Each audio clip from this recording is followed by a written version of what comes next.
benvidos a todos. Abrimos a sesión. Empezamos pola aprobación da acta da sesión anterior. Hai algunha cuestión a acta? Votamos. Votos a favor da aprobación. Unanimidade. Bueno, disculpamos a John, que non pode vir, está un pouco...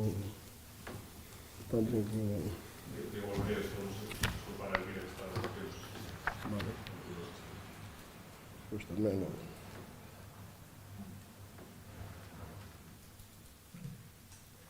Segundo punto. Expediente, elaboración e aprobación de orzamentos, resolución de alegacións. Bueno, teñen todos un informe de secretaría onde jurídicamente se basa toda a proposta nosa que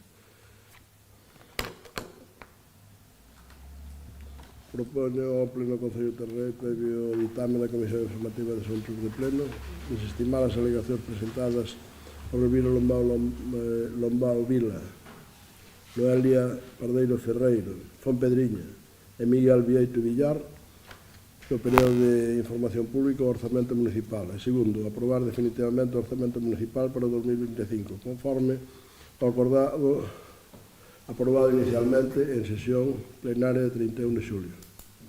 E terceiro, publicación no BOP de Lugo o texto íntegro ao efecto da súa entrada en vigor. Non sei se queren decir algo con respecto a todo isto. Venga. Bueno, o que empezaríamos dicindo desde o noso grupo municipal sería explicar á ciudadanía porque en 25 de setembro do ano 2025 estamos aínda a voltas co orzamento do ano 2025. Sería bo que dende a alcaldía o equipo de goberno lle explicasen á ciudadanía como unha alcaldía na que o seu partido ten maioría absoluta, estamos en setembro e non ten o orzamento aprobado. Tamén sería bo, xa que traemos o orzamento aquí de novo para resolver as alegacións que o grupo do que formo parte presentou os orzamentos, pronto, plantexáramos cales foron esas alegacións e dentro do equipo do goberno se resolveran ou se deran motivos ou razóns para esas alegacións. Da segunda parte non teño responsabilidades, si da primeira, dende logo, vos vou a mencionar cales foron as nosas razóns para presentar alegacións que xa se presentaron no pleno anterior, no que se falou de orzamentos de 31 de xullo, e que volvemos a traer aquí neste caso. Nos obxetamos a aprobación do orzamento pola teima incansável e tamén incomprensível deste Concello de traer os orzamentos fora de tempo. Os orzamentos trouxéronse nunha sesión extraordinaria de 31 de xullo, sin ter liquidado os dous orzamentos anteriores de 2023 e 2024, sin informe específico da Comisión Especial de Contas e sin ningún tipo de exposición pública, vulnerando, ademais, polo menos 3 normas que aparecían incluso nos informes adxuntos ao propio orzamento. Neste caso, a Lei de Bases da Réxime Local, o Regulamento de Funcionamento das entidades locais, entre outras.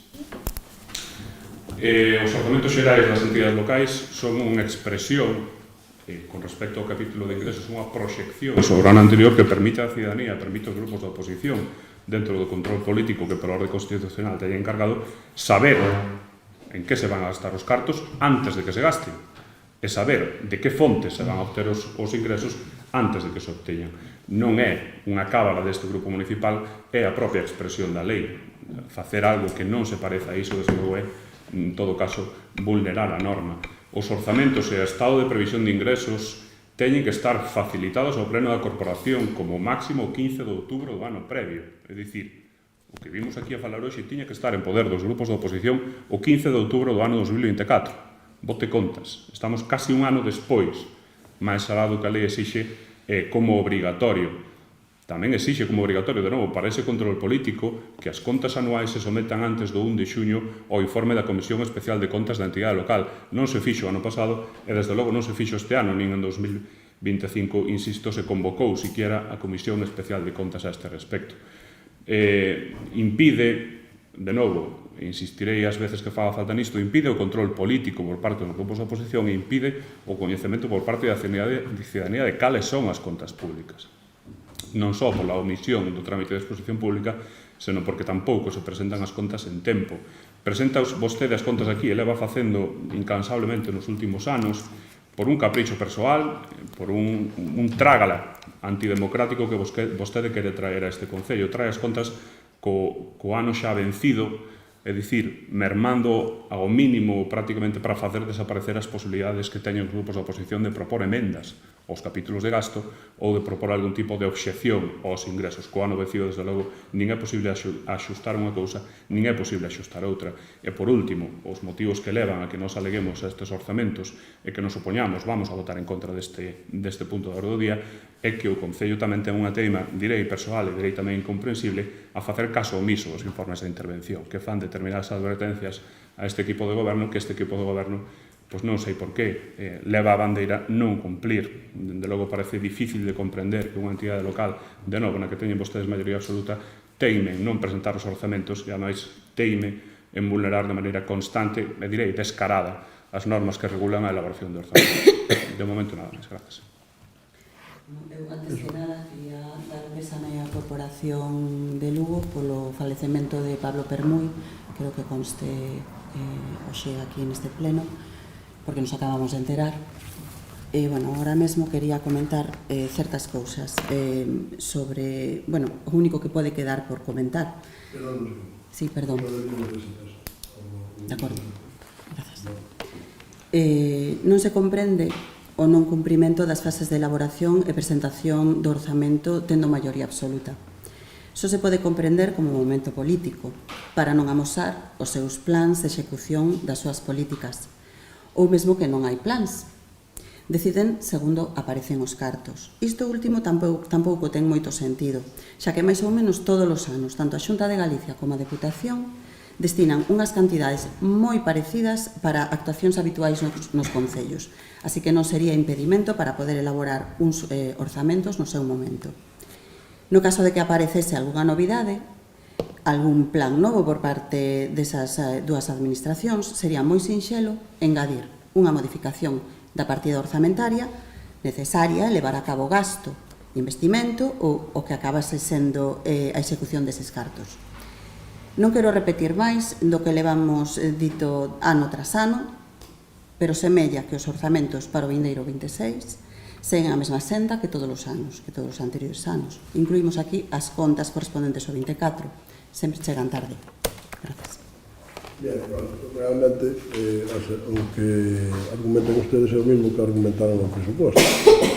Ten pouco que ver que as alegacións ao presuposto. Evidentemente o BNG fixo dúas propostas bastante pouco aceptables no momento dos presupostos e efectivamente non se aceptaron por parte do equipo de goberno. Pero eso non lles impide para nada fazer propostas, que realmente fan ben poucas, non? Aunque seña no mes de julio, porque a partir do mes de julio ainda quedan moitas cousas que facer e moito presuposto que ejecutar.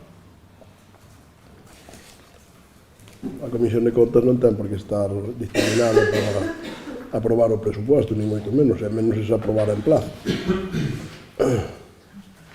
E dice que impide o control político, pois eso é unha maneira de que ustedes, digamos, escorrir o bulto, non? Ustedes teñen o control político totalmente, fágase tarde, fágase cedo, o sea, o control político está aí. Únicamente se ustedes esperan que, sendo unha minoría absolutamente minoritaria, foran capaces de tomar decisión na aprobación do presuposto. Evidentemente que non. Evidentemente que non iban a ser capaces de tomar decisión no presuposto. Só faltaría, non? Que a nós nos encargaran os ciudadanos que gobernáramos e que lles deixáramos gobernar a ustedes. Sería o colmo, non?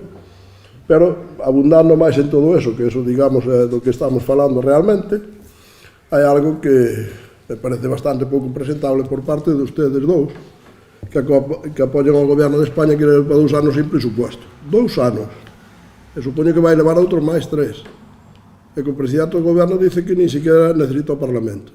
O sea, e ustedes que apoyan a ese goberno nos traen a nosotros todo este tema de que vai tarde, de que non é legal, cando eso está rebatido perfectamente nun informe jurídico onde é perfectamente legal que se aproba a esas alturas. Eu xa les expliquei varias veces que hai 2 motivos fundamentales, un que se vai manter no tempo, ojalá non se mantuvera, pero vai se manter no tempo, que é que non conocemos, como dicen ustedes en outubro, para nada, o que van a aportar as outras administracións, que son cantidades importantes, e vemos os presupostos de cada ano moi importantes, e ninguna das administracións, pero ninguna, absolutamente ninguna, nin Diputación nos dice a 30 de octubre, nin Xunta nos dice a 30 de octubre, nin Estado, bueno, o Estado casi non está nin se lle espera, non? Nas axudas aos concellos, a pesar de ter unhas cantidades ingentes de endeudamiento e máis de fondos europeos, pero aos concellos realmente, polo menos algo, non chega nada. Entonces, pois, eu creo que no debate de presupostos xa quedou máis que debatido, e eu vou a dicir que lógicamente temos esa problemática que teñen todos os concellos, e unhos ao mellor poden fazer os presupostos, e os fan, pero despois eses presupostos que fan hai que corregirlos e modificarlos muchísimo ao largo do ano. Ao final, pois, é igual de falta de previsión, porque non temos os fondos que poden mandar outras administracións. Bueno, por non nos ter non temos nin os do Estado con esas fechas. Claro, nos dicen que deberían aprobar os presupostos, pero bueno, se o Estado nos dice que deberíamos aprobar esos presupostos con legislación estatal, e despois resulta que o propio goberno de España tarda 3 anos en aprobar os presupostos, tarda 3 anos, non, leva 3 anos en aprobar os presupostos, sin teremos presupostos, pois, bueno, eu, desde logo, se estuviera na oposición e fora de algún dos partidos que apoian o goberno, como son ustedes, ese tipo de argumentación non a faría. Pero, bueno, lá ustedes. Nosotros traemos o presupuesto, ejecutamos o presupuesto, os nosos veciños saben perfectamente a trayectoria, conocen a trayectoria, procuramos invertir o diñeiro da mellor maneira posible, e tiñamos tamén outro pequeno hándicap que hasta ahora, que vamos a corregirlo, hasta ahora ainda non está corregido de todo, pero espero que o podamos ir corregindo a corto plazo. Tiñamos un interventor ao 50%, ahora xa o temos a tempo completo, que eso tamén nos axuda a ir liquidando as cuentas máis rápido. Ahora estamos ca renovación de tesorero, porque se jubila, tamén vamos ter un pequeno, espero que seña o máis pequeno posible. Eso tamén retrasa a veces algunhas cousas, pero fundamentalmente o problema está no que eu digo, que as outras administracións, as administracións locales, non o podrán facer, eu non os vou a criticar por eso, pero esa é a situación real do conocimiento dos ingresos que ten este Concello.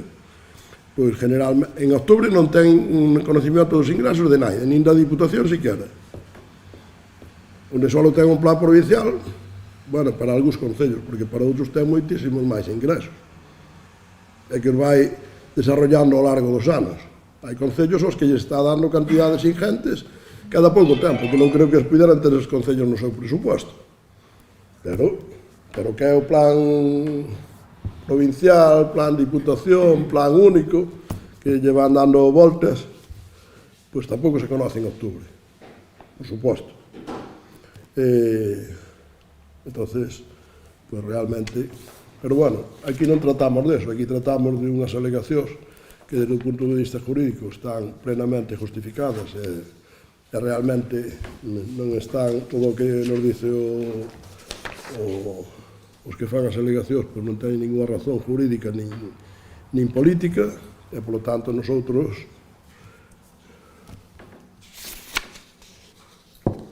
a ver onde teño a proposta. Onde temos a proposta? Presuposto. Entón, a presuposta é a seguinte, non sei xa se é lingante, desestimar as alegacións presentadas por Elvira Lombao, e xa o lingante é aprobar definitivamente o orzamento municipal e publicar no voto. Entonces, bueno, pues, creo que está o tema suficientemente debatido, vamos a pasar a votar. Votos a favor da proposta que acabo de ler, para que quede clara, desestimación das alegacións, aprobación definitiva e publicación no voto. Votos a favor da proposta. 9. 8. Votos en contra. 2. Abstencións 1. E pasamos ao seguinte punto da orde do día.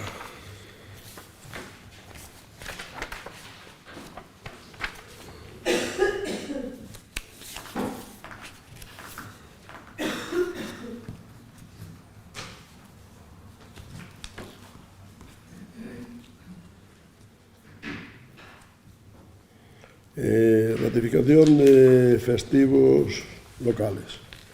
Isto se aprobou pola Xunta de Goberno, tenemos a ratificalo, porque había un plazo, e propoñemos o mismo que se viña facendo hasta ahora, martes de Carnaval e lunes Santa Isabel. Alguna cuestión a este tema? Sí.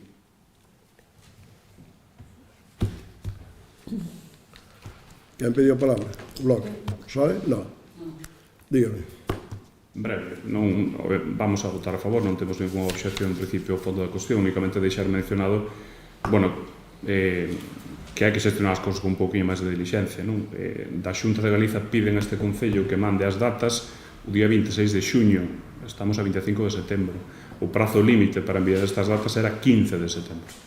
A Xunta de Goberno, a Xunta de Goberno local reúnese, ou reuníronse vostedes, a inicios de xullo para tratar desta cuestión. Tivemos un pleno extraordinario o 31 de xullo, puderon convocar algún outro, se isto era necesario, que sepa a ciudadanía que isto se vai a presentar na Xunta fora de plazo. Bueno, pues, quizáis de cara a anos posteriores se podría ter un pouquiño máis de dilixencia na xestión deste tipo de asuntos. Neste caso entendo que non haberá ningún tipo de consecuencia porque se entenden os mesmos días festivos que o ano pasado, pero bueno, intentemos poñer un pouquiño as pilas con isto, nada máis. Nada. Bueno, pues nosotros xa acordamos no Centro de Goberno, vamos a ratificar e, por lo tanto, vamos a pasar a votar. Votos a favor da ratificación do acordo, unanimidade. Punto número 4.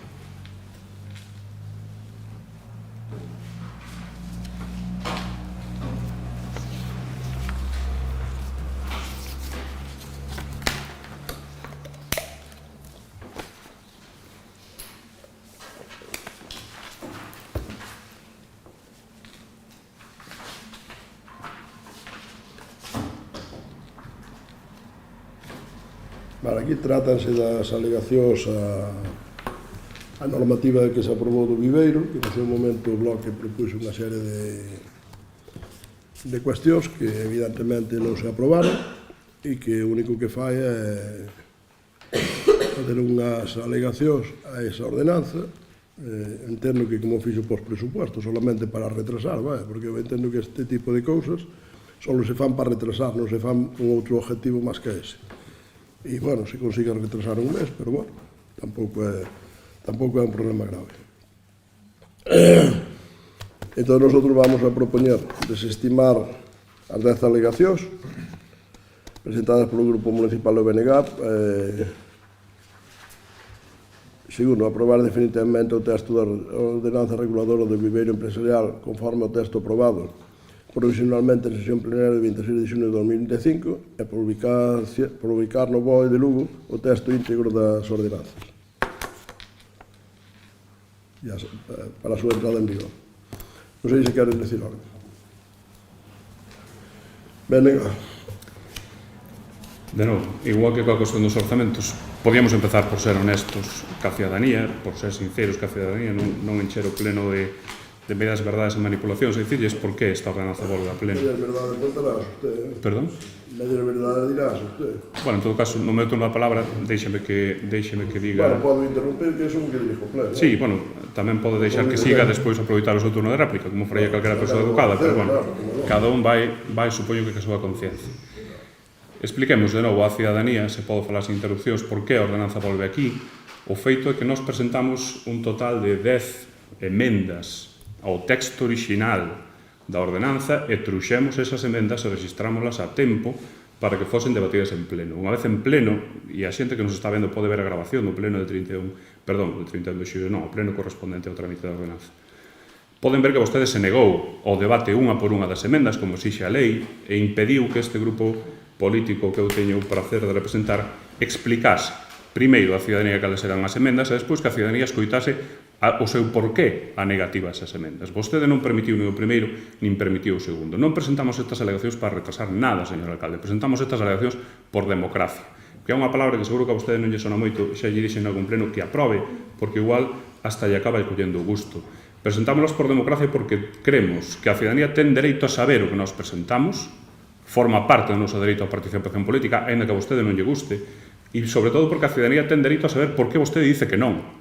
Vostede vai a pretender traer outra vez aquí estas alegacións en bloque, votalas e non a bloque, e non vai a ter oportunidade ninguén de que nos escoita saber por que nós nos opuxemos a ordenanza, non foi por capricho, e por que vostede se nega a un total de 10 alegacións que non lle digo eu que todas teñan que ser excelentes, pero non me negue que algunha ten todo o sentido do universo, porque nese sentido vai incluso a súa resposta, que nos dá en privado, pero parece que lle gusta esconder de cara á cidadanía. Digo mesmo que nos dixo por escrito a nós en resposta ás alegacións, debatamos.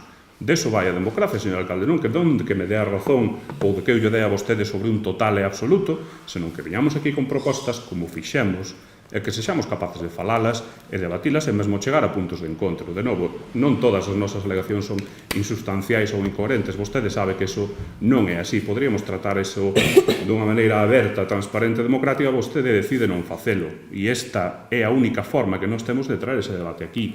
Presentamos as alegacións, de novo, non para retransar, senón por saúde democrática, e presentámolas, digo todo tamén, presentámolas porque a lei nos permite presentalas, é dicir, non estamos facendo ningunha triquiñuela para volver a extraer aquí este tema de maneira artificial, co cal eu prégolle que dé a oportunidade á cidadanía do Outeiro do Rei de coñecer o que nos truxemos e o porqué vostede se nega. Truxemos cousas, non as vou a ler todas desde logo, pero truxemos cousas como potenciar a presencia no viveiro que se vai a poñer en marcha, por exemplo, de empresarios e empresarias do Outeiro do Rei, que estean empadronados ou empadronadas aquí, ou potenciar a presenza dentro do viveiro industrial a mozos e mozas menores de 35 anos, mulleres ou persoas desempregadas de longa duración. Truxemos propostas tan inconsistentes como facilitar a presentación de documentación á persoa que queira candidatar a este viveiro. Presentamos cousas tan sumamente incoherente, segundo a súa opinión, como que o texto estivese revisado dende un punto de vista de lenguaxe non sexista.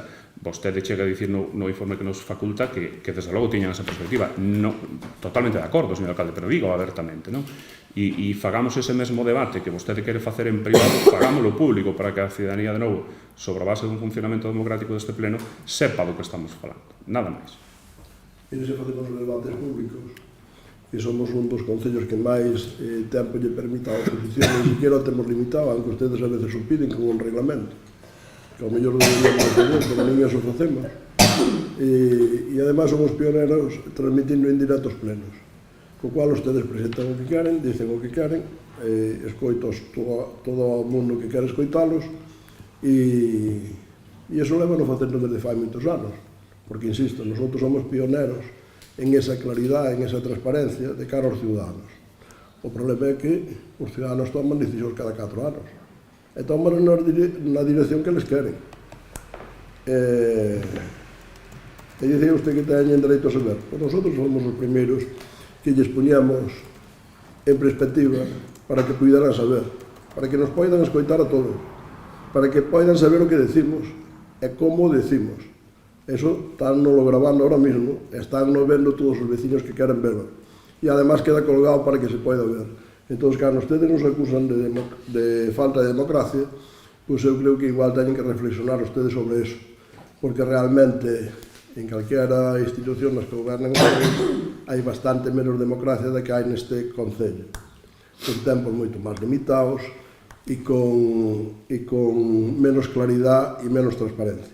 Por lo tanto, vostede, pois, claro, vostede creo que chegou aquí pensando que vostede iba a ser a persona que iba a dirigir este concello, que iba a dirigir os plenos, xa chegou aquí dicíndonos que vostede que era jurista, que sabía de todas estas cousas, e eu digolle que aquí vimos a fazer política e nosotros a vimos facendo igual que a levamos a fazer non hai moitos anos, e vostede realmente non está cambiando nada con respecto ao seu grupo tamén desde fai moitos anos. Espero que lle vai igual, que lle foi hasta ahora. Pero, bueno, o que eu espero non é importante. O importante é o que deciden os ciudadanos cada 4 anos. E eu sempre o digo, somos absolutamente previsibles e somos absolutamente transparentes. Ustedes, ademais de que se escoita aquí o que falamos, e se ve o que falamos, e as propostas que usted traen, as tratamos todas, porque poderíamos fazer un reglamento, como ustedes piden moitas veces, para limitar moito máis os tempos e os temas, pero como realmente respetamos a democracia, pois queremos facer así, e facémoslo así. Por lo tanto, eu entendo que tanto o que fixo nas alegacións ao presupuesto como o que fixo ahora é simplemente retrasar. Tanto se queixaba do presupuesto que viña tarde, retrasa usted un mes máis, ustedes. Non é que pensaban que ao mellor podían tomar decisións 3 concelleiros frente a 13. Pois eu creo que eso é bastante difícil de pensar, non? Podía ser, se estuveran ustedes moi cargados de razón, pero por supuesto non é eso o habitual. Eso non é o habitual. E máis, usted mesmo reconoce, agora no que dixo antes, que, bueno, que seguramente non todas as alegacións irían moi correctas ou moi, non sei como dixo. Pois, sinceramente, eu casi non debería dedicarlle ningún tempo de intervención a este punto, nin ao outro, porque se debatiron calquera deles no seu momento. E evidentemente, se levaron todas as alegacións nun punto, era porque viñan todas nun punto. Entón, se veñen nun punto, hai que leválas nun punto. O que pasa é que ustedes queren targiversar as cousas, queren facer cousas diferentes aos que marca a legalidade, e, bueno, eu creo que ustedes queren un mundo diferente. É verdad que ustedes son bastante diferentes, a inmensa maioría, pero, bueno, nosotros non vamos a cambiar porque ustedes señan diferentes, evidentemente non. Entón, vamos a seguir co orden do día, vamos a seguir con este pleno, e entón a proposta, volvo a repetila por se alguén non lle quedou clara, desestimar as alegacións presentadas polo Grupo Municipal do BNG. Segundo, aprobar definitivamente o texto da ordenanza reguladora do viveiro empresarial conforme o texto aprobado provisionalmente na sesión plenaria de 26 de xulio de 2025, a publicar no BOP de Lugo o texto íntegro a efectos da súa entrada en vigor. Por lo tanto, vamos a votar. Votos a favor da proposta, 8. Votos en contra, non hai. Abstencións, 3. Queda aprobado con 3 abstencións.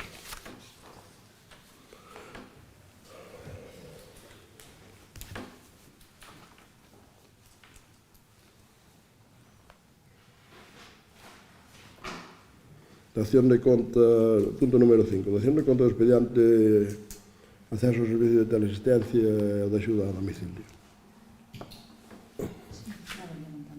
Ya lo vieron? Vale, pues entonces quedan enterados. Aquí non temos que votar nada, ¿no? Punto número 6. Moción PSOE relativa á mellora do SAF. Ten a palabra a portavoz do PSOE. Desde o inicio desta legislatura, as e os socialistas galegos levamos solicitando que se cumpra a Lei de Servizos Sociais de Galicia do ano 2008, unha lei aprobada no goberno de Touriño. Nela falase da elaboración dun plan estratégico que sería elaborado polo goberno da Xunta de Galicia coa fin de ter unha planificación conxunta entre concellos, goberno autonómico e técnicos cada 6 anos. A realidade é que esta obriga nunca se cumpriu, cando noutras autonomías xa están finalizando o segundo plan estratégico. A realidade tamén é que desde hai 16 anos e tras sucesivos gobernos do Partido Popular, nin Feijóo nin Rueda foron quen de liderar os servizos sociais de Galicia. Diferentes conselleiros e conselleiras de Asuntos Sociais non fixeron máis que asumir as políticas austericidas do goberno de Mariano Rajoy. Ao tempo que nin planificaban as necesidades dunha sociedade envellecida, nin escoitaban as demandas dos concellos que se vían e vense abocados a ser os que soportan as demandas de miles de galegas e galegos que, tendo dereito ás prestacións da Lei de Dependencia, transitan coas súas necesidades de cuidados por un labirinto de valoracións e listas de espera nas que agardan anos para ser atendidos. E precisamente esa falla de planificación levou a que os concellos de Galicia tiveran que dar resposta a través do Servizo de Axuda no Fogar á inxente demanda que suscitaba a Lei de Dependencia a marxe do propio Servizo de Axuda Municipal. O que vende a acontecer co asasinato o 29 de xullo de 2025 de Teresa de Jesús Rodríguez, traballadora do SAF do Concello de Porriño, que pedira o día antes non acudir a prestar o servizo no domicilio debido ao acoso sufrido polo usuario que acabou coa súa vida, é unha terrible e cruel consecuencia do abandono e a saturación que padece o servizo en toda Galicia. O SAF é hoxe en día un traballo feminizado e precarizado. Eu diría máis, está levado a cabo no seu 80% por persoas de fora estranxeiras e migrantes en xeral. polo que se crea un marco amplo no que se poden vulnerar os dereitos laborais das traballadoras con empresas que estiran ao máximo as quendas e libranzas das traballadoras, moitas das cales rexeitan pedir baixas polo precario salario que chegarían a percibir. E mesmo ben como se incumpre a avaliación de riscos laborais obrigatoria en todos os domicilios onde se presta o servizo. O acontecido no Porriño é un terrible exemplo de como levar a situación ao límite. O SAF está colapsado, ao igual que outros servizos e prestacións da Lei de Dependencia. A legislación sobre o mesmo está estruturada a través de 3 normativas. Primeira, a Lei de Servizos Sociais do ano 2008, que precisa ser actualizada e que establece a cartera de servizos sociais, entre elas o SAF, como unha prestación de carácter esencial que ten que ofrecer en todo o territorio. Segundo, o Decreto Autonómico 99 de 2012, que estima que as entidades locais son entidades titulares do servizo no territorio. Terceira, a Orde de Axuda no Fogar de 2008, que regula o servizo, así como reformas normativas, a última de setembro de 2024, que non están sendo aplicadas na súa totalidade. Así pois, a Xunta de Galicia é a que crea e establece a carteira de servizos e a que indica que son os concellos os que teñen que efectuala. Ten a obriga de inspección, financiamento e a planificación da regulación normativa que está totalmente desfasada e a coordinación coa administración local. Pero a realidade é que o SAF é o recurso de dependencia que máis elixen as galegas e os galegos, pero está sendo empregado como un caixón de xastre, de xeito que tamén palía a longa espera da Lei de Dependencia, máis dun ano como mínimo. Deste modo, bloquease o sistema producindo esperas longas e ofrecendo unha solución errónea ao usuario e ao seu entorno.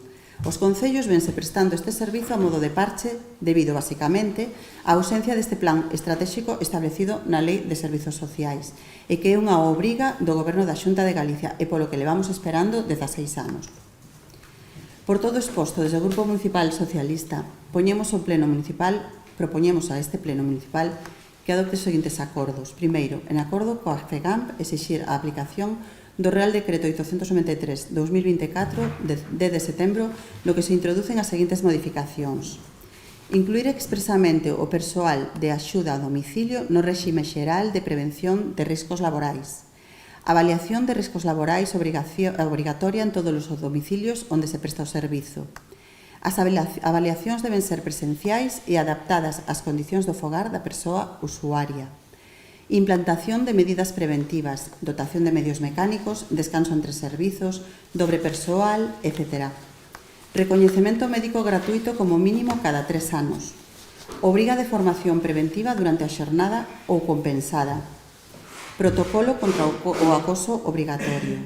Segundo, constitución nun prazo máximo de 2 meses da Mesa Técnica de Dependencia para que os responsables políticos e os colexios profesionais do sector acorden un plan de actuación que solvente con urxencia e coa planificación a futuro unha coordinación e racionalidade sobre a prestación de servizos e a concesión dos dereitos tanto das persoas traballadoras como usuarias. Terceiro, a creación nun prazo máximo de 3 meses dun observatorio sobre o sistema de dependencia en Galicia no que se poidan obter datos sistemáticos da prestación do SAF. E cuarto e por último, a elaboración dun plan estratégico de servizos sociais tal e como recolle a Lei de Servizos Sociais de Galicia, de forma que os servizos sociais comunitarios poidan actuar de xeito coordinado e conforme os servizos que lle son propios. Grazas. Alguna intervención por parte do BNG? Sí. Desde o Grupo Municipal do Bloque Nacionalista Galego de Outeiro do Rei adiantamos que votaremos a favor da proposta da compañía do PSDG en apoio ao servicio do SAF, ao seu persoal e á folga que están a facer hoxe. E en crítica ao nefasto impacto que os gobernos populares tiveron e están a ter na prestación de servicios sociais no país.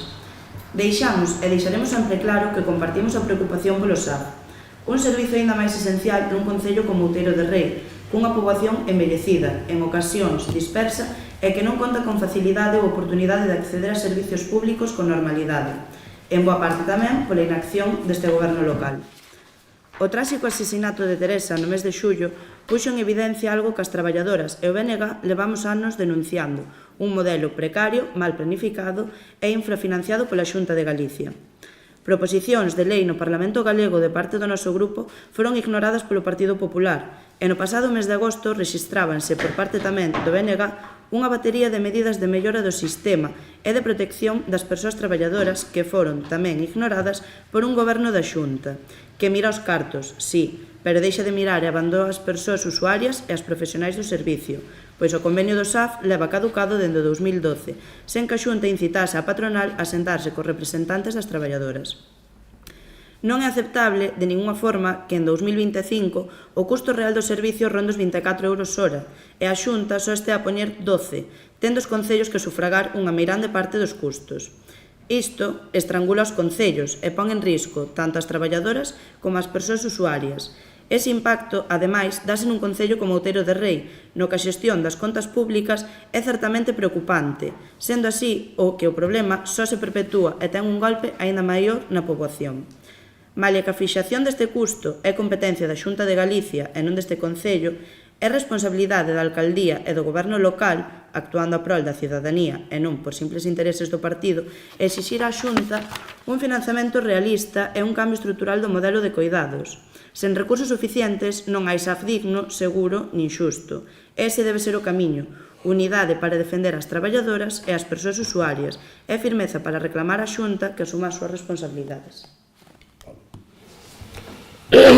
Eu vou propoñer a proponente, valga a redundancia desta moción, unha emenda de sustitución, que é propoñerlle ao goberno, moi sencilla e moi cortiña, propoñerlle ao goberno central que aporte a cantidad que lle toca, que é o 50% igual que a Xunta de Galicia, para que os concellos non teñamos que poñer nada. Se lle parece, aprobamos unha emenda de sustitución a esta, nesa línea. No, simplemente lle pregunto, despois eu contestarelle se non lle parece ben esta emenda de engade, esta emenda de sustitución. Non lle parece ben, non? Bueno, pois entón agora voulle contestar o que dicen ustedes. Voulle contestar todos os puntos por puntos e despois voulle facer unha reflexión a maiores. E cando vamos polos puntos que ustedes proponen aquí, para que quede todo máis ou menos claro, iniciar ao personal axuda a domicilio no réxime xeral de prevención de riscos laborales. Xa está, e contesto, xa está incluídas a empresa adxudicataria do SAF, teñen un servicio de prevención, temos un servicio de prevención ajeno para todas as traballadoras. Segundo, a avaliación dos riscos laborais obrigatoria en todos os domicilios onde se presta o servicio. Estás realizando as avaliacións de risco de cada un dos domicilios para adoptarnos a norma que saiu e para a elaboración informe por parte do Servicio de Prevención, Real Decreto 893-2024, de 10 de setembro, por el que se regula la protección de la seguridad y la salud en el ámbito del servicio do fogar. Terceiro, as avaliacións deben ser presenciais e adaptadas ás condicións do fogar da persona usuaria.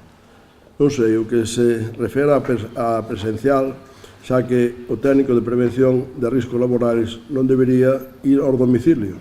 Eu creo que é un tema moi sensible para que un técnico de riesgos laborales vai aos domicilios, pola protección de datos e polo tipo de traballo que se desarrolla. Por varias razóns, preservar a intimidade de cada persoa usuaria, tamén porque interferen na norma coa lei LOPD, Lei Orgánica de Protección de Datos Personais e Orgánica 3 de 2018 de 5 de decembro, de protección de datos personais e garantías de los dereitos digitales. Interfiere coa norma e coa privacidade das persoas usuarias e por iso se ideou o checklist que permite valorar cales son os riscos nos domicilios e elaborar o informe por parte do Servicio de Prevención. Bueno, isto non vai por número, pero implantación de medidas preventivas, dotación de medios mecánicos, descanso entre servicios, dobre personal, etc. No caso de dobre auxiliar implica a metade do tempo, que dependendo da familia entende ou non, pero xa se fixo nalgúnas ocasións. Bueno, teño aquí os nombres, pero non o vou a dar, e seguindo facendo cando se valoren as necesidades. O sea, desde o punto de vista técnico, sobre todo pola traballadora social, se valora se iso é necesario, e se é necesario se fai. Evidentemente requiere menos tempo, porque, lógicamente, senón, habería que aumentar o costo dunha maneira multiplicado por 2. En canto á dotación de axudas técnicas, hai familias que xa as teñen, o sea, sillas, camas, etc. E as familias que non teñen, explícaselle a necesidade de que as incorporen para facilitar o traballo dos auxiliares e tamén a dos propios familiares. Nalgúns casos, que é necesario, que a traballadora social considera que é necesario e que desde o Concello se lle poden aportar, pois tamén se lle aporten en algúns casos sillas ou algúns medios mecánicos, grúas, camas, etc. O reconocimento médico cada 3 anos. Bueno, realmente pide moi pouco, porque o reconocimento médico está ofrecendo todos os anos ás traballadoras. Non, é que se lle ofrece todos os anos, non cada 3 anos. Se lle ofrece todos os anos. E todas as que queren facelo, o fan. Obriga de formación preventiva durante a xornada. Entendo que se refere á formación en prevención de riscos laborais no posto de traballo que todo o personal que entra a traballar debe realizar. Ao principio do contrato realízase unha formación, pero como as auxiliares entran no servicio segundo necesidade, non se pode montar un grupo de formación. A parte de que por horarios é moi difícil, o que se fai dende a empresa é dalas de alta nunha plataforma online, conta un manual de prevención e un vídeo explicativo ao longo e realizase un test. Evidentemente aquí o que se fai é, pois, de vez en cando se fai un grupo e cando entran persoas separadas, pois non se pode facer eso e se fai online, non? Para que teñan unha formación en este tipo de prevención. Prevención contra o acoso obrigatorio. A FEGAN albergou o día 9 de setembro a primeira xuntanza da mesa de traballo para a elaboración dun protocolo de seguridade para o personal do SAF. Realizouse unha sesión de traballo e nela acordouse que fose o ILGA, Instituto de Seguridade e Saúde Laboral de Galicia, o que elaborase unha proposta de protocolo de acoso nos domicilios, dada a súa condición de órgano técnico da Xunta de Galicia, en materia de prevención de riscos laborais, encargando da coordinación das políticas públicas de seguridade e saúde laboral para a mellora das condicións de traballo co obxecto de eliminar ou reducir no origen os riscos inherentes ao traballo. É un axente externo fiable para todas as partes, creemos nós, polo menos.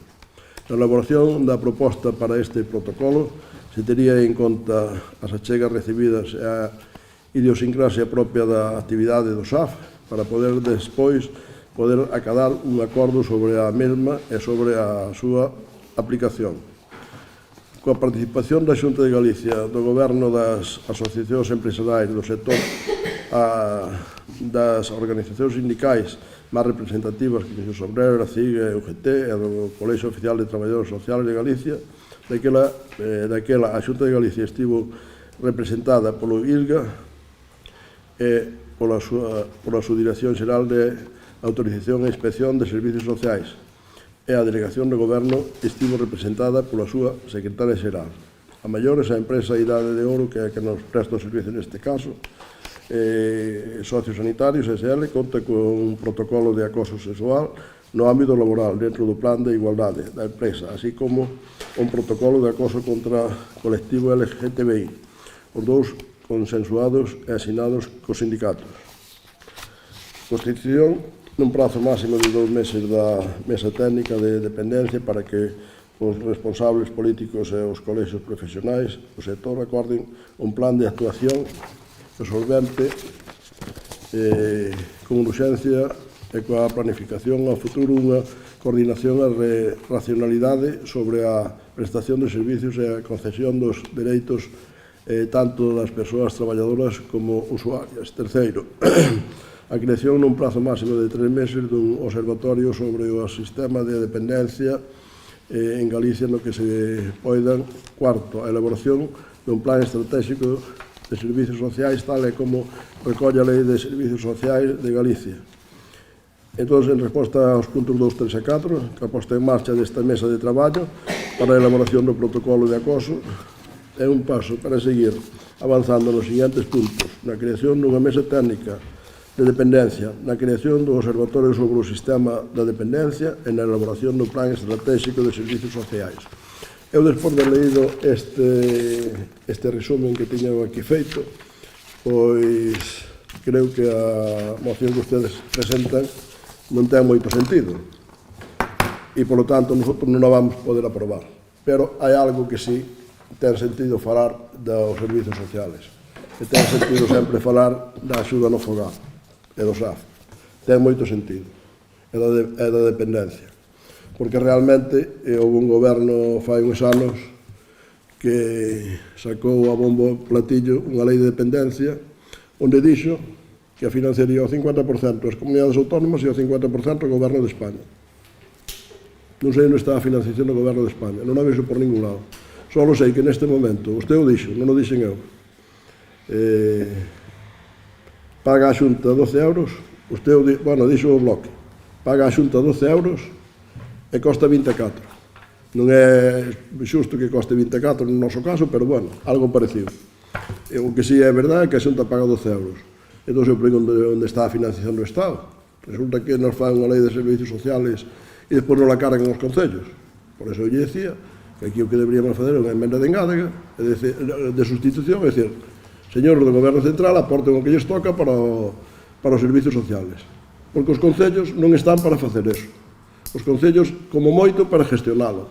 E posiblemente seña quen mellor o pode gestionar, porque é quen está máis cerca dos ciudadanos.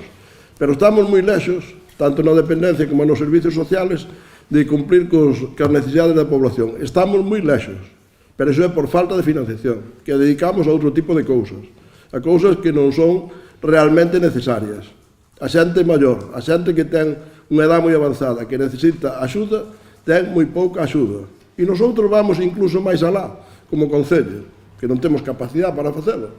Pero facemos programas como por exemplo, como de respiro familiar, para que unha persona que está cuidando a un familiar seu, moi maior, que está absolutamente dependiente e que non ten axuda suficiente e que non a pode financiar, pois nosotros de vez en cando, unhas cantidades moi pequenas, reconozco eu mesmo, porque non temos capacidade para máis, porque aportamos o SAF case a mitad. Pouco lle falta, polo que dixo o do Bloque a mitad, pero é un pouquiño menos. Pero son cantidades ingentes. Entón, ese tipo de cousas, se non hai unha financiación no Goberno Central, que, insisto, está malgastando diñeiro en moito tipo de actividades, en moito tipo de cousas que sabemos todos e temos todos na mente perfectamente, e sobre todo nestes últimos tempos o sabemos todos, e resulta que non aporta a unha lei que sacou eles mismos, o Partido Socialista, como lei estrella e como a bombo a platillo para decirnos a todos que iba a haber unha lei de dependencia e que iba a atender a todo o mundo. Por mentira. Sencillamente non o dixen eu, o dicen os do Bloque. Non sei se o dixeron conscientes ou inconscientes, pero é a realidade. A Xunta aporta 12 euros e o resto pon o Concello. Os usuarios poñen unhas cantidades que van término medio, pois non sei se chegaremos, non teño aquí a media, pero non creo que cheguemos aos 2 euros, ou que cheguemos aos 2 euros por hora de usuario, e de 12 a 24 ou a 20 é moito, pois o aporta o Concello. E o está onde está? Onde está? Endeudándonos cada día máis, recibindo fondos ingentes de Europa como nunca. Claro, xa sabemos onde vai o diñeiro, unha parte del, polo menos, vámonos sabendo pouco a pouco. Entonces, claro, o Bloque é pedirlle a Xunta. O Estado non, porque, claro, aunque non teña ninguna capacidade de facelo, sí que se plegan aos ollos sempre, sí que se plegan a apoiar o goberno de España, aunque non teña ninguna capacidade de decisión, porque non a teñen, porque non teñen votos suficientes, pero se plegan sempre, e entón se critica a Xunta. A Xunta que fai aportación súa e dunha parte importante do goberno de España. E os concellos, que realmente parece que somos aquí as hermanitas pobres da caridade, que temos que estar facendo traballos que realmente que nos tiña que fazer a quen ten o diñeiro.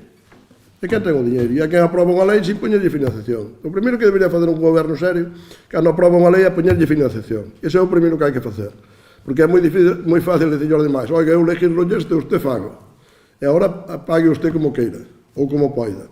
Pois claro, cando pagamos nós, Concello, obrigamos a pagar os veciños, non temos outra alternativa, porque evidentemente o diñeiro solo sale dos impostos dos veciños.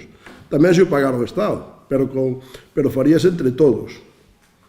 E evidentemente, aunque ustedes dicen que somos un concello envellecido, pois ao mellor somos dos menos envellecidos, pero sí que somos o suficientemente envellecidos como para ter un problema grave, moi grave nesta situación, pero moi grave, e que eu todos os días falo deste tema e todos os días estou discutindo sobre este tema.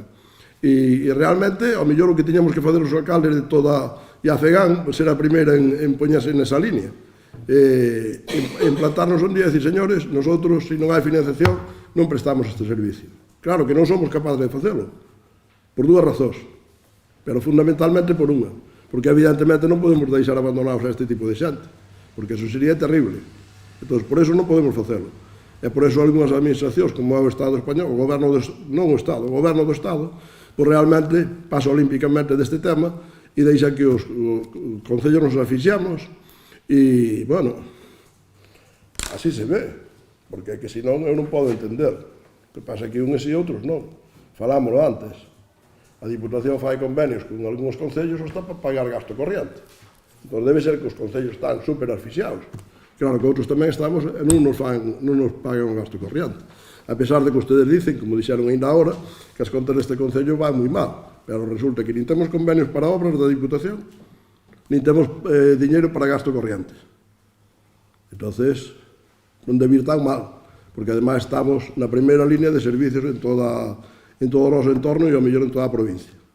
Estamos, eu creo que a cabeza de todos ou de casi todos os concellos, e non nas primeiras líneas.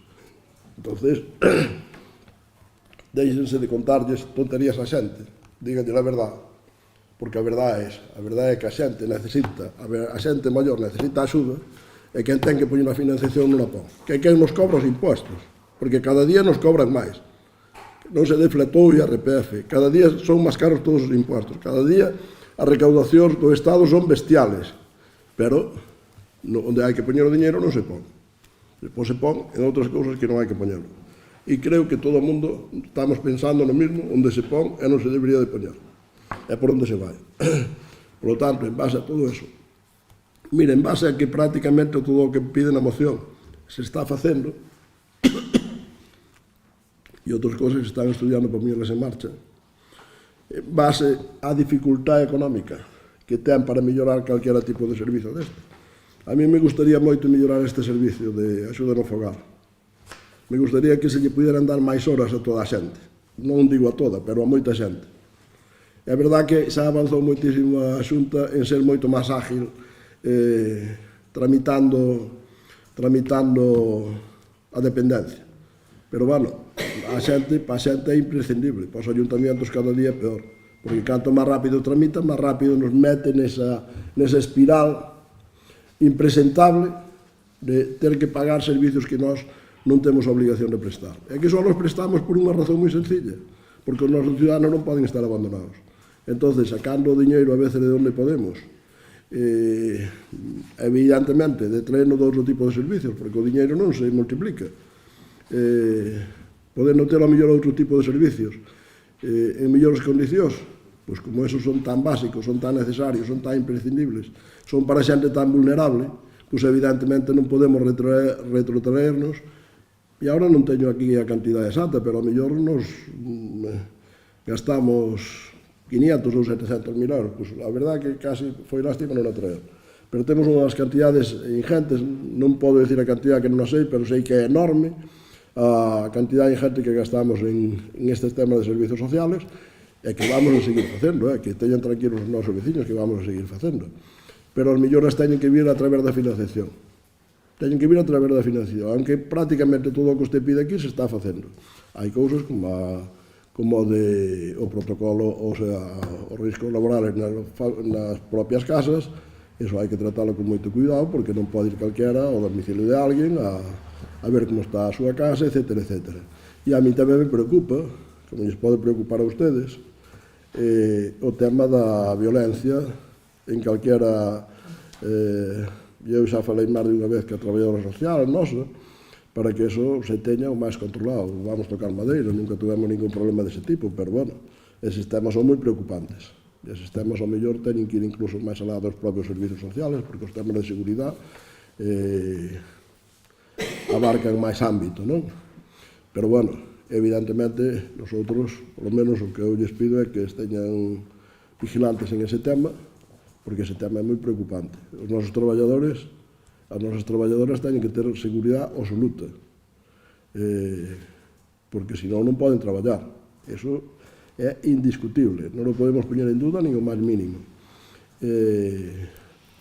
Outra cousa é, volvo a insistir, a financiación. O tema de ir 2 personas a veces a unha casa, pois eso requere o doble de coste. Pois por eso ten que ter financiación. Pois por eso ten que haber financiación. Entón, se non hai financiación, pois estamos realmente nunha situación moi precaria, sobre todo moi precaria para os concellos, e como está moi precaria para os concellos, pois é moi difícil darlles unha situación que foi mellorando a situación do personal do SAF, pero seguramente ten que mellorar todavía máis. Ten que mellorar, e eu creo que nestas cousas temos que ter unha perspectiva clara e evidente. A veces os que estamos na administración nos costa pouco traballo decir que vamos mellorar os salarios, que vamos mellorar as condicións, que vamos mellorar os horarios de traballo, sempre a máis coste, non? A menos horario de traballo, ou a máis salario, pero ao mesmo tempo, cada vez que falamos deso, hai a outra pata, todo eso funciona con 2 patas, que é o contribuyente que pon diñeiro e o traballador que o recibe. Entón, temos que ser o máis justos posibles, o máis equilibrados posibles, para que os traballadores reciban o xusto e os contribuyentes tamén paguen o xusto. Pero o que temos que ser incansables é que na administración que ten as obligacións e que ten o diñeiro é a que ten que poñer os fondos. Eso é indiscutible. Bueno, pois nada, eu creo que, xa digo, nosotros non podemos apoiar esta moción, podíamos fazer con esa emenda de sustitución, porque, sobre todo porque está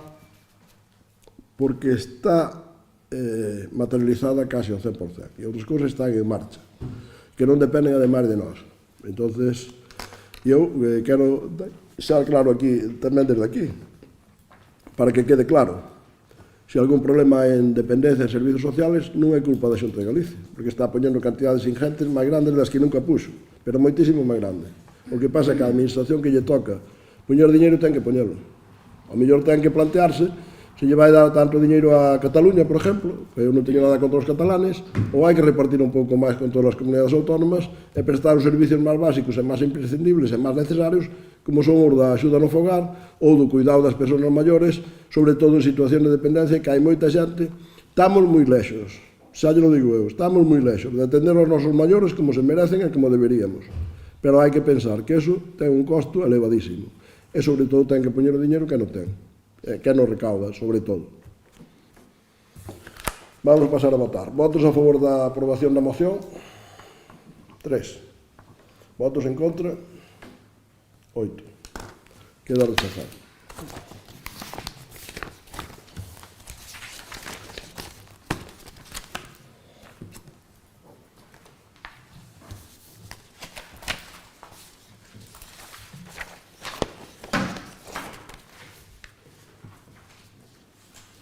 Bueno, creo que temos unha moción de urgencia.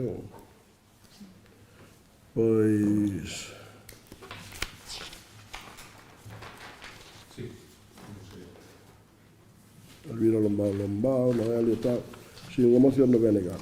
Ten a palabra para defender a urgencia. Nos presentamos unha moción de urxencia cuxo contido, confío, espero que podamos debater despois de ter votado a urxencia. Voume cinguir aos motivos que xustifican a urxencia. A moción leva por título Moción relativa a unha declaración institucional con respecto ao xenocidio ao pobo palestino e o mantemento dun minuto de silencio polas víctimas. Os motivos que acreditan esta urxencia intentarei expoñelos da maneira máis breve posible para poder ter tempo para dedicarnos ao contido da moción, e son obxectivamente certos, evidentes e indiscutibles.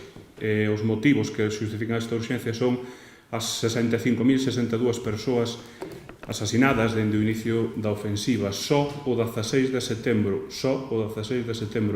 do ano 2025 morreron 98 persoas palestinas asesinadas a mans do goberno de Israel e 385 quedaron feridas. Dende o inicio do xenocidio, da limpeza étnica do goberno de Israel contra o pobo palestino, son xa máis de 165.700 persoas feridas dentro da franxa de Gaza e de Cisjordania. No primeiro conflicto e despois limpeza étnica e xenocidio, insisto, teñen falecido, asesinadas, máis persoas profesionais de medios de comunicación que na Primeira, Segunda Guerra Mundial e conflicto de Vietnam, as tres xuntas. En canto aos falecidos polas causas de desnutrición, no último reconto de Nacións Unidas son máis de 430 persoas gazatíes que teñen morto de fame e dentro destas 146 persoas son nenos e nenas. Polo menos un neno ou nena palestino falece cada hora dentro do xenocidio que está operando o exército do goberno de Israel. Teñen falecido, teñen sido asesinados e asesinadas máis do 2% dos nenos totais da franxa de Gaza e Cisjordania.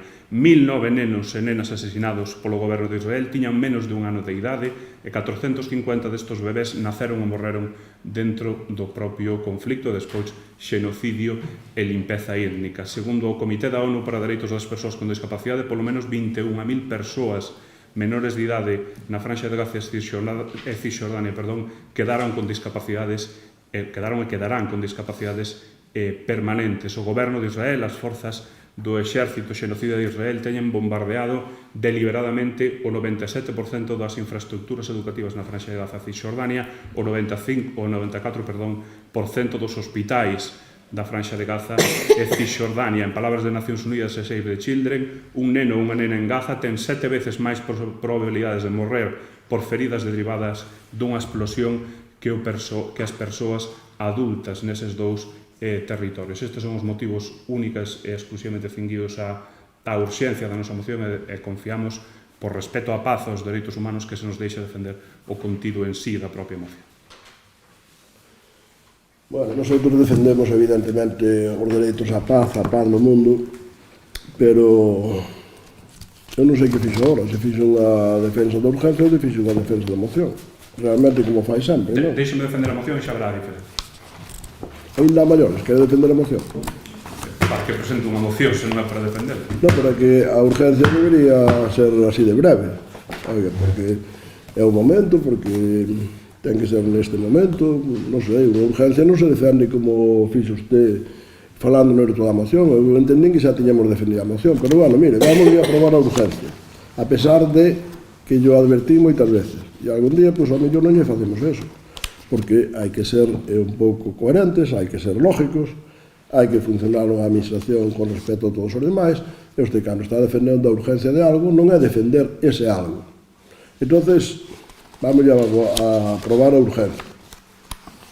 Eu dixenlle nun momento determinado que todas as veces que viñeran aquí con unha moción, nos guste, non nos guste, seña mellor, seña peor, aprobemos, a rechacemos despois, xa veremos que estábamos dispostos a aceptarla. Non presentou usted ninguna moción antes, presentan unha de urgencia e nosotros vamos a aceptar debatir a súa urgencia. Pero, bueno, seña un pouco coherente e polo menos non se repita.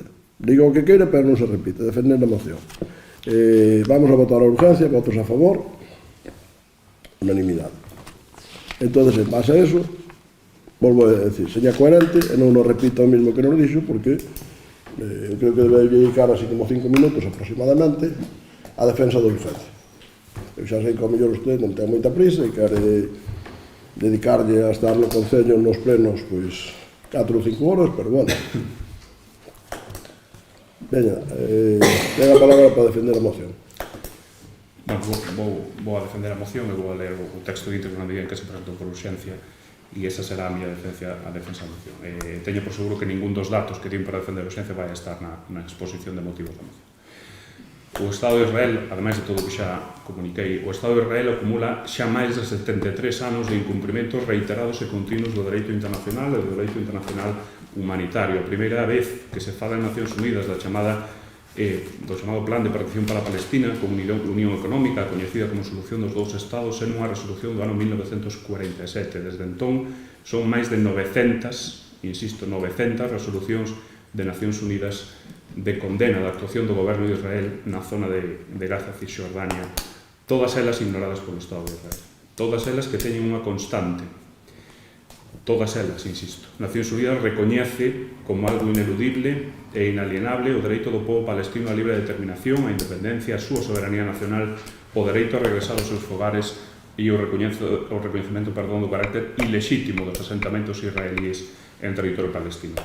Hoxe, case 80 anos despois desa primeira resolución, o Estado de Israel perpetra un xenocidio en directo televisado sobre o pobo palestino, emplegando como ferramentas de guerra, non son verbas miñas, son do Comité Independente de Nacións Unidas, ferramentas de guerra, insisto, a fame, os asesinatos deliberados de poboación civil e xornalistas, o ataque deliberado a persoal da propia Organización de Nacións Unidas, as agresións sexuais, o asesinato deliberado de persoas menores de idade e o ataque sistemático a infraestructuras educativas e sanitarias. Unha cousa non pode entenderse sin a outra e o momento actual é o corolario de 56 anos de ocupación ilegal por parte do goberno de Israel nos territorios de Gaza e Cisjordania. Tampouco son verbas miñas, son de Antonio Guterres, secretario xeral de Nacións Unidas.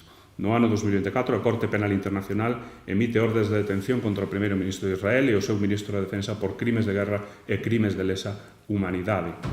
O 16 de setembro de 2025, a Comisión Internacional Independente de Nacións Unidas conclúe que a situación en Israel é de xenocidio dende o 7 de outubro do ano 2023.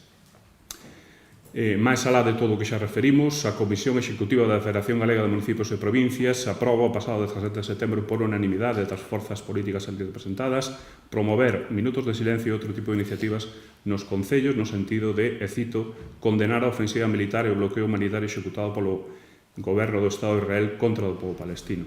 Con relación a todo isto, o Bloque Nacionalista Galego do Concello de Outeiro do Rei propón que se aprobe o seguinte manifesto en defensa dos dereitos humanos e condena do xenocidio ao pobo palestino da Franxa de Gaza e Cisjordania. Leo a declaración institucional que propoñemos.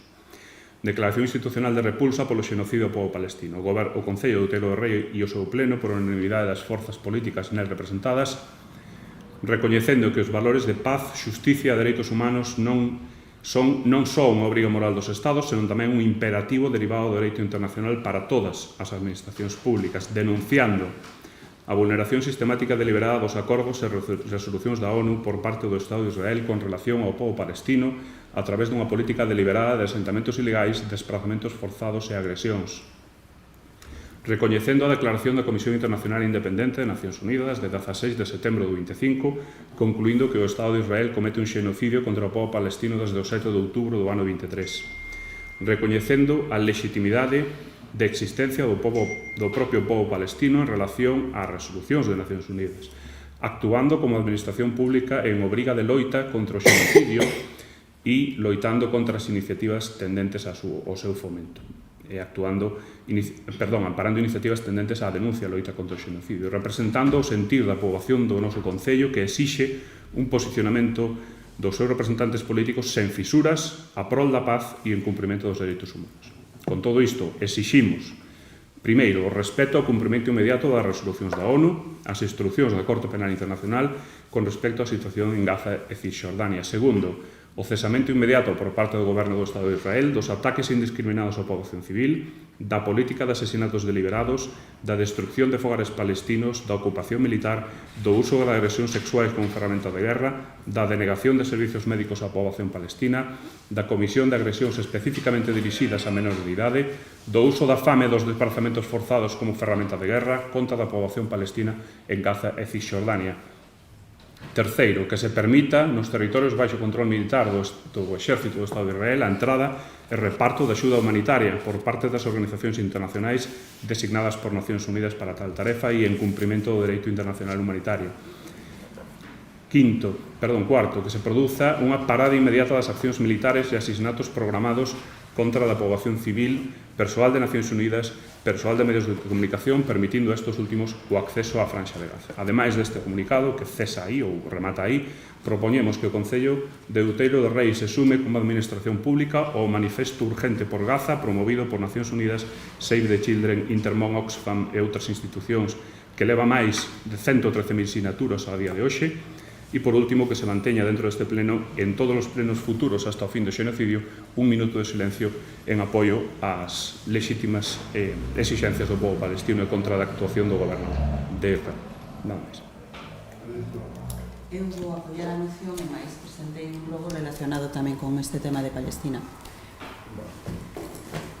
Nosotros estaríamos de acordo con algunhas cousas da declaración institucional, pero as cousas hai que facelas ben e correctamente. Entón, unha declaración institucional non se pode presentar nunha moción, ou se pode presentar todo o que se queira. Pero a declaración institucional é unha cousa de consenso de todos os grupos políticos. Entón, se non se plantea así, o resto realmente é unha moción, que se trae aquí, que con moitas cousas estamos de acordo, con outras non estamos de acordo. Por lo tanto, non lle podemos aprobar esa moción. Entón, nosotros temos que votar que non a esta moción, porque non me parece normal, además non é de funcionamiento normal, que se traiga unha moción para que os demais adhieran a declaración institucional. As declaracións institucionales, nunha administración seria como esta, pois se consensúan entre todos os grupos, se falan, se acordan, e se todos estamos de acordo en fazer unha declaración institucional, estamos de acordo en fazer unha declaración institucional. O resto é unha proposta, unha moción de un grupo político que pode facer o que queira, pode decir o que queira, pode publicar o que lle parezca, pode adherirse ás declaracións, ás accións de outros grupos, de outras organizacións, etc. etc. Por lo tanto, nosotros non lle podemos apoiar esta moción e non lle vamos a votar a favor dele. Votos a favor da moción? 1 ou 3? 1. Vale. Votos en contra? 8. Queda rechazado. Pasamos ao siguiente, que temos preguntas, non? Preguntas que deben ser do bloque por primeiro ano.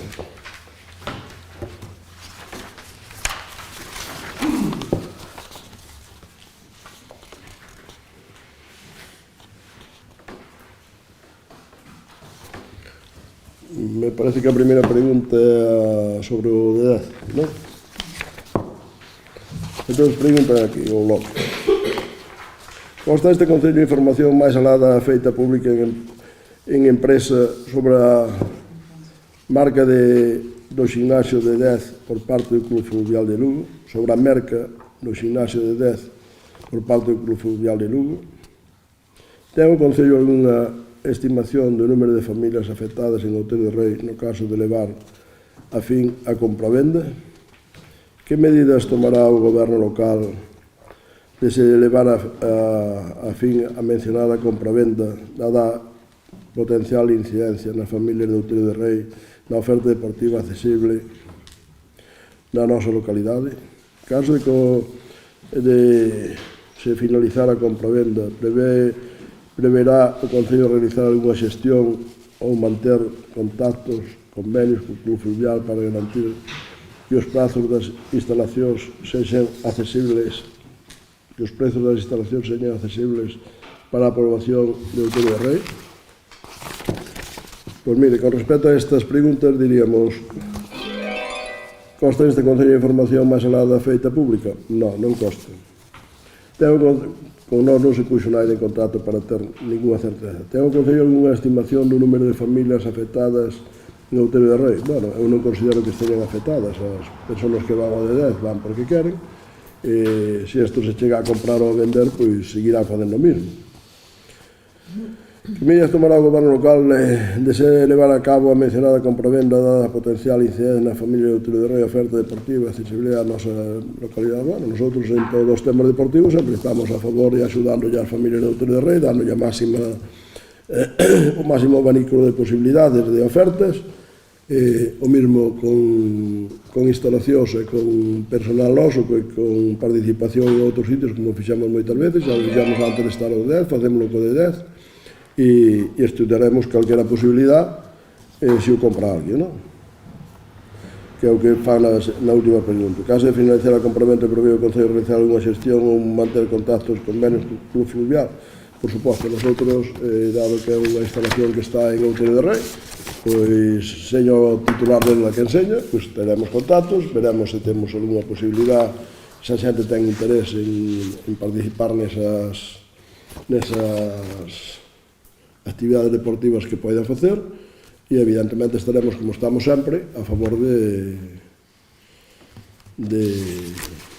apoiar a nosos veciños para ter, eu creo que a cantidad máis ingente de actividades deportivas que no noso tamaño ten ningún concello, pero moi de lexos, e senón invitos a que as vexan ustedes mañá que faremos a presentación delas, e evidentemente teremos en conta estas instalacións, como non podía ser de outra maneira, pois que están no concello, como tuvemos hasta aquí, e outros que non estén incluso no noso concello, as podemos ter en conta, atendendo a temas de necesidade, a temas de economía, a temas de interés por parte da xente, etc. Outra pregunta por parte do BNG.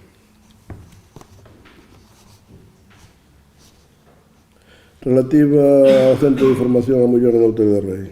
Que trámites concretos específicos ten realizados o Concello de Outeiro de Rei dende decembro de 2023? En que punto se tocan os traballos preparativos para poder contar con o CIN de Outeiro de Rei? En que data terá a cidadanía de Outeiro de Rei en funcionamento o seu propio CIN? Porque o Concello de Outeiro de Rei durante estes 2 últimos anos non finalizou ningún convenio con CIN dun Concello extremeiro para garantir unha atención con máxima. Eu xa lles dixen fai algo de tempo que nos estamos pendientes de ter unhas instalacións que poden ser susceptibles de utilizarse no CIN, e nese momento pois intentaremos que poidamos poñer en marcha o CIN, vendo as condicións e as cuestións que a Xunta nese momento poida ofrecer, porque isto tamén entra dentro dos servizos sociales, e aquí podríamos falar na mesma línea que falamos antes, da financiación. En principio, a financiación dos CINs creo que son ao 100%, co cual, nosotros, en canto teñamos disponibilidade de locales, pois intentaremos poñerlo en marcha, e pouco máis lhes podo decir. Outra pregunta do BNG.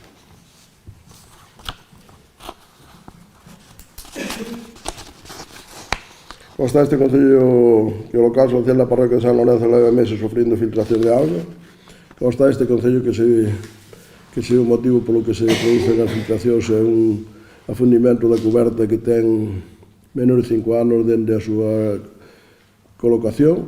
Como está este Concello que unha cuberta de tela asfáltica na contorna da igrexa pode ser motivo de incumprimento de normativa relacionada coa edificación urbanística? Que acción ten previsto realizar o Concello por sí ou en colaboración coa veciñanza para reparar definitivamente estas filtracións?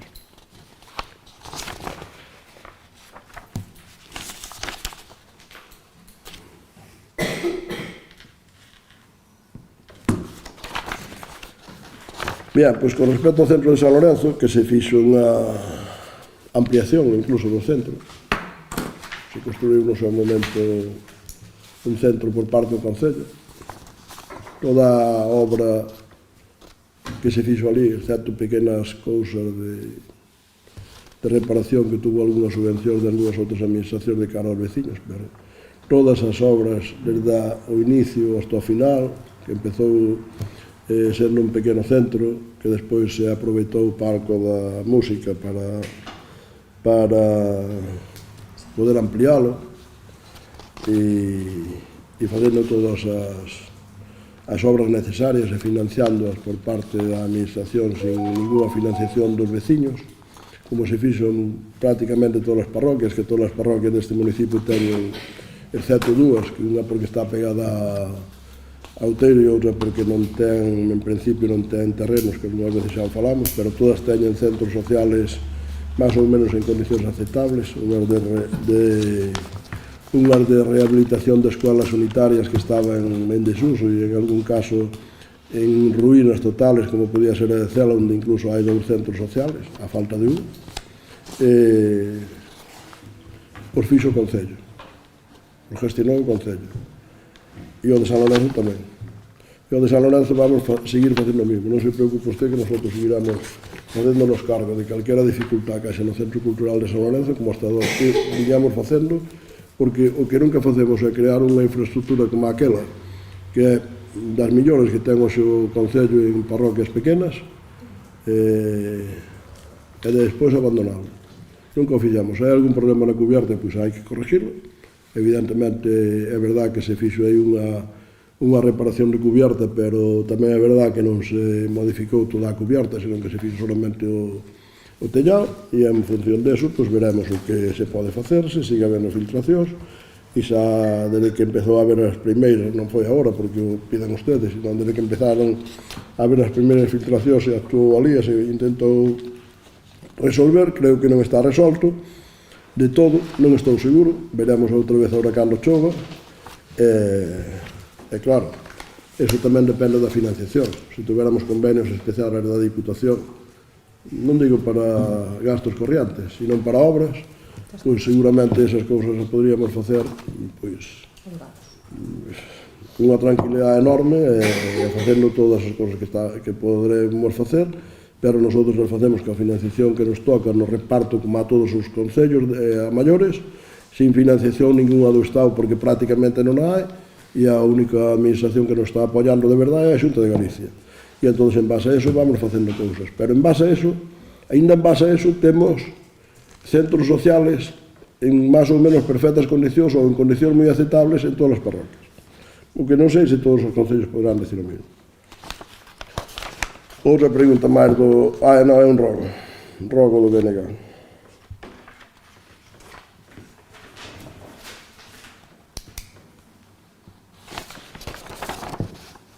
Ten a amabilidade, señora secretaria, de ler o rogo en sí. Segundo o Plan Nacional contra o Radón do Consello de Seguridade Nuclear do Estado, na versión de maio de 2025, refórzanse as obrigas a concellos como Outeiro de Rei, localidades de alta concentración de radón, con respecto a este gas potencialmente canceríxeno e nocivo para a saúde. Nótese que esta obriga existía na versión previa do plan, é dicir, dende polo menos o 20 de xuño de 2024. Ao tempo, a Xunta de Galicia, a través do Instituto de Seguridade e Saúde Laboral de Galicia e no documento O Radón no eido laboral, deberes preventivos, obriga a facer medicións a todos os lugares de traballo situados na planta baixo rasante ou planta baixa dos termos municipais de acción prioritaria. Os titulares das actividades laborais que se desenvolvan nestes municipios deberán efectuar os correspondentes estudos para estimar o promedio anual da concentración de radón no aire. Por último, salientar que dende este ano 2025 as empresas virán obrigadas a facer medicións en concellos como Outeiro de Rei, se non as tivesen realizado con anterioridade. Dentro das obrigas da norma nova, que insistimos se existían nas previas, recóllese a realización de medicións, revisión periódica, repetición de medicións anteriores e un prazo de 6 meses máximo para iniciar medicións en novos centros, así como información específica sobre esta cuestión aos traballadores e traballadoras. E por todo isto, dende o Grupo Municipal do BNG, do Bloque Nacionalista Galego no Concello de Outeiro de Rei, facemos ao pleno os seguintes rogos: que no caso de que non fosen xa efectuadas, se realicen a maior brevidade medicións de radón en todas e cada unha das instalacións municipais, coa finalidade de protexer as empregadas e empregados do Concello da exposición a este gas. Que no caso de non se ter feito, se informe as persoas traballadoras do Concello das consecuencias de exposición ao radón das medicións realizadas e dos seus resultados. Que se leven a cabo accións de concienciación sobre esta problemática na localidade. Que dende o Concello, en colaboración co Laboratorio de Radón de Galicia, Universidade de Santiago de Compostela, se inicie un plan de axudas dirixido a empresas e centros de traballo para a detección de radón no Concello en cumprimento das obrigas xa existentes. E para o eu propondría desde aquí que a Diputación de Lugo se fixera cargo de todas estas actuacións nos concellos necesarios por a falta de financiación que temos e o Goberno Central o apoiara económicamente. Queda escoitado o rogo de todas formas. Hai outro rogo do PSOE que nos propón convocar o día 19 deste mes un acto institucional diante dos concellos. O 19 xa pasou, lógicamente, isto non ten xa ninguna posibilidade.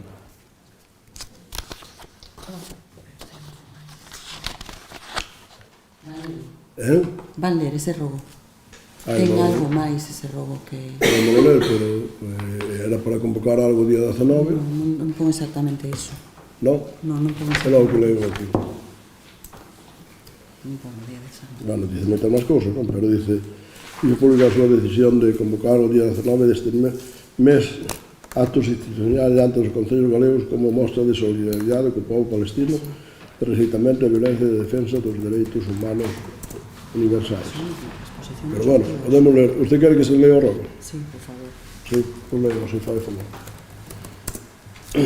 Dona María del Carmen Cáceres López, na súa condición de vocera do Grupo Municipal Socialista do Concello de Outeiro de Rei, comparece como mellor día en dereito procede que ao beiro do disposto no 97.6 do Regulamento de Organización e Funcionamento do Réxime Xurídico das entidades locales, veño a expoñer este pleno seguinte. O socialismo galego e español manifestou en numerosas ocasións a súa solidariedade co povo palestino e o seu compromiso coa paz, co diálogo e co respecto ao dereito internacional. Compre subliñar, ademais, que esta causa é amplamente compartida pola cidadanía no seu conxunto, incluídos maioritariamente os votantes do Partido Popular, que tamén se teñen amosado favorables a apoiar o povo palestino e a defender a paz e os dereitos humanos. A pasada semana, a Comisión Executiva da Federación Galega de Municipios e Provincias, FEGAN, fixo pública a súa decisión de convocar o día 19 deste mesmo mes actos institucionais diante dos concellos galegos como mostra de solidaridade co povo palestino, de rexeitamento á violencia e de defensa dos dereitos humanos universais. Neste sentido, a pesar de ter pasado a data de convocatoria tendo en conta que os concellos son as administracións máis próximas á cidadanía e deben actuar como espazos de convivencia, diálogo e defensa da paz, rogamos ao señor alcalde que este concello de Outeiro de Rei se sume oficialmente o apoio ao povo palestino, participe e difunda os actos institucionais promovidos pola Federación diante da Casa do Concello, reafirme públicamente o compromiso deste Concello coa paz, o respecto ao dereito internacional e a defensa dos dereitos humanos e traslade a FEGAN o acordo adoptado para a súa constancia. Con este rogo, o noso obxectivo é que Outeiro se una xunto co resto dos concellos galegos a manifestación colectiva de solidaridade e compromiso coa xustiza, a paz e a dignidade dos povos. Vale.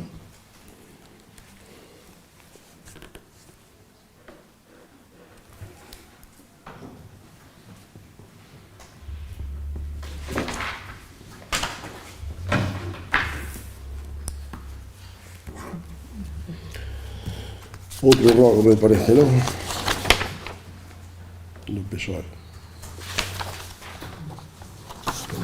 Se non ten inconveniente a señora secretaria Leno. A Pontella da Insua do Mordomo, situada no río Miño a seu paso polo noso concello, unha construcción singular datada no século XVIII, sen apenas parangón na provincia de Lugo, serviu durante décadas como paso de gando, de fiñanza e comerciantes da Terra Chá, conectando o noso territorio con Lugo e Vilalba.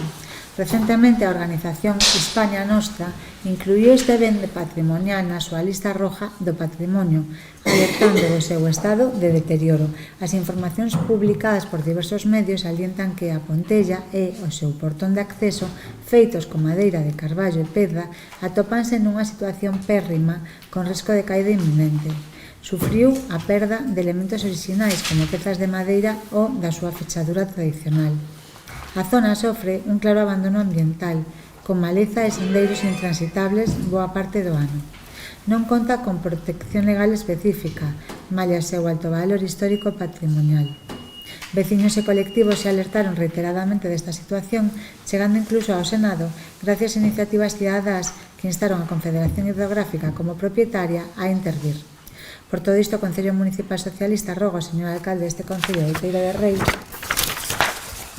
solicite formalmente á Confederación Hidrográfica Miño-Sil unha intervención urxente para garantir a conservación da Pontella, estude, xunto coa Deputación de Lugo e a Xunta de Galicia, vías de colaboración para a súa protección legal e rehabilitación, promova o mantenimento dos sendeiros e accesos á contorna da Insua do Mordomo, garantindo a súa aposta en valor como patrimonio histórico e como recurso natural e turístico, traslade a FEGAN e Hispania Nostra os acordos adoptados para a constancia de coordinación.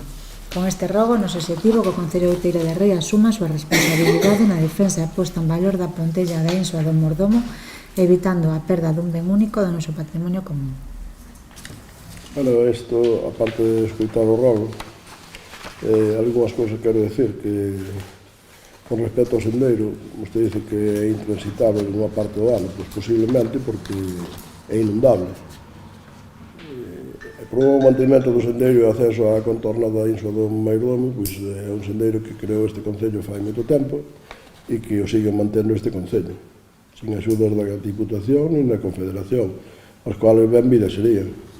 Por suposto que ojalá a Confederación e a Diputación de Lugo fixera convenios especiales con nós, como lle dicía antes, para temas culturales. Ojalá nos propoñeran un convenio de 250.000 euros, como fan todas as semanas a 2 ou 3 concellos do Bloco ou do PSOE, para facer a veces os tagastos corrientes para temas de cultura, para temas de patrimonio, que seguro que os invertiríamos e seguro que recuperaríamos patrimonio con eso. Pero, de momento, nin no Goberno Central de fondos europeos, que tamén debería de ser lógico, que desa cantidad ingente de fondos europeos se repartir entre os concellos unhas cantidades proporcionales ao mellor á súa población ou algo polo estilo, como se fixo en algún momento con ese plan de Zapatero, que non foi moi acertado, pero algo chegou aos concellos, pero é que empeoramos todavía moito máis, non? Eu creo que con Zapatero xa non se podía empeorar e agora resulta que empeoramos todavía máis, con unhas cantidades ingentes que non se reparten aos concellos, que se reparten a discreción polos distintos ministerios, polo goberno e sobre todo polos partidos do goberno e os seus socios, e resulta que despois os concellos non temos diñeiro para este tipo de cousas, non? Para proteger o patrimonio, para colaborar en temas de patrimonio, para colaborar en temas de saúde ou de servicios sociales, etc.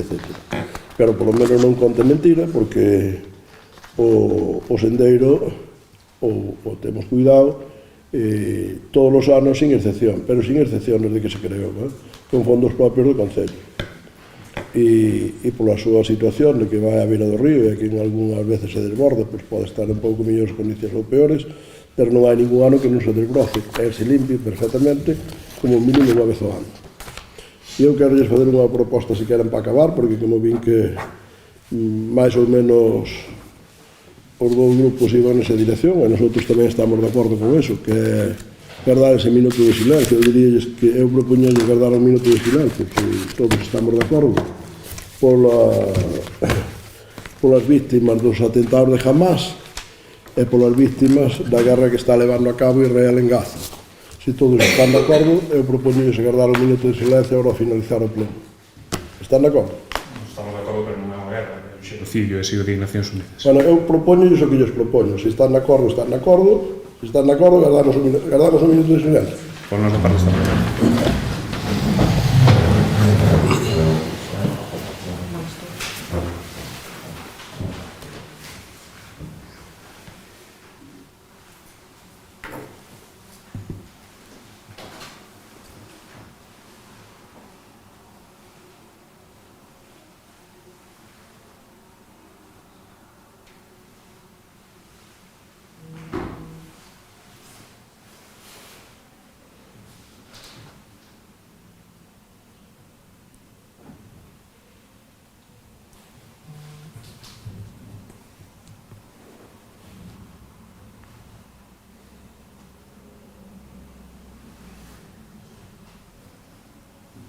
Gracias. Como non hai máis asuntos, levantamos a sesión.